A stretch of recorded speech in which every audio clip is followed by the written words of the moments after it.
Hello, Assalamu alaikum dear students. I hope you all are fine at home. I'm your teacher Miss Mehreen Yasir and this is our English class.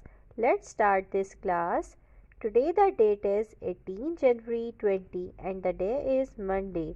Today we will do Broadway workbook page number 40, 41, 42 in classwork and remaining part of 42 and 43 is homework. Dear students, take out your Broadway workbook and open the page number 40. Now we read the story. Unit number 8. The Ant and the Dove. Here are the two characters of the story, an ant and a dove.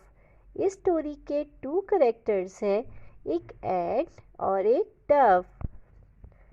An ant fell into the river. एक दिन क्या होता है, एक एंट जो है वो river में गिर जाता है. A dove saw it fall. और उसे गिरते हुए एक डव देख लेता है. She dropped a leaf on to the water. और वो डव क्या करती है, वो डव जो है वो पानी में एक लीफ को गिरा देती है. The ant climbed on to it.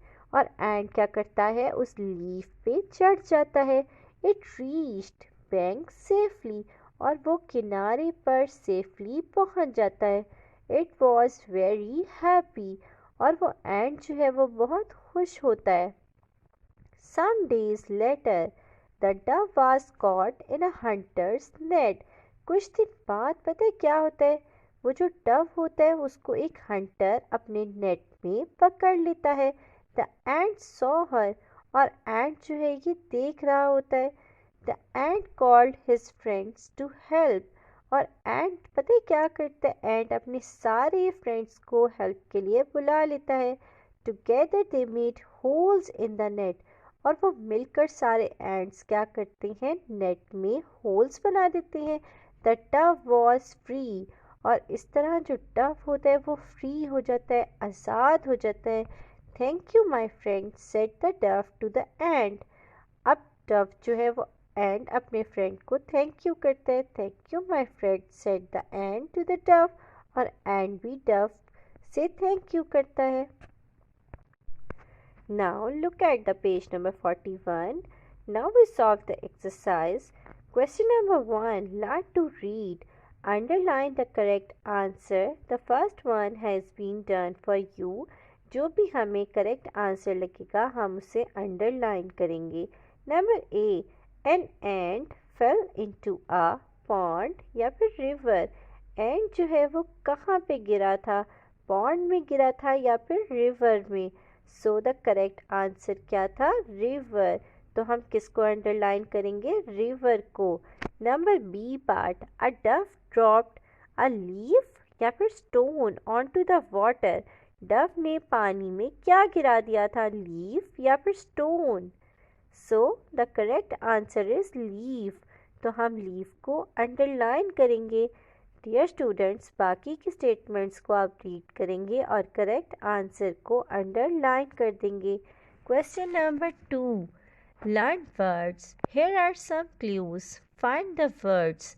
They are all words from the story. यहाँ हमारे पास कुछ क्लूज़ हैं. हमने उन क्लूज़ का यूज़ करके वर्ड्स को फाइंड करना है और वो सारे वर्ड्स जो हैं वो हमारी स्टोरी में से हैं. Number A statement. There is a lot of water in it and it flows along until it reaches the sea. ये ढेर सारा बहुत सारा पानी होता है और ये तब तक फ्लो करता रहता है जब तक ये सी में नहीं पहुंच जाता. 5 लेटर्स का हमारे पास ये वर्ड है. सो करेक्ट वर्ड क्या है, river. Number B part read कर लेते हैं. It is green and you find it on trees and plants.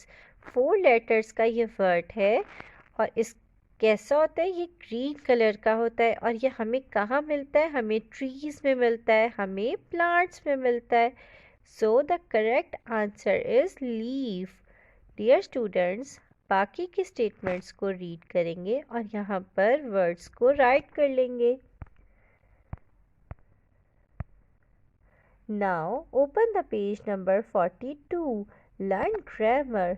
Underline the describing words or adjectives in the following sentences. One has been done for you.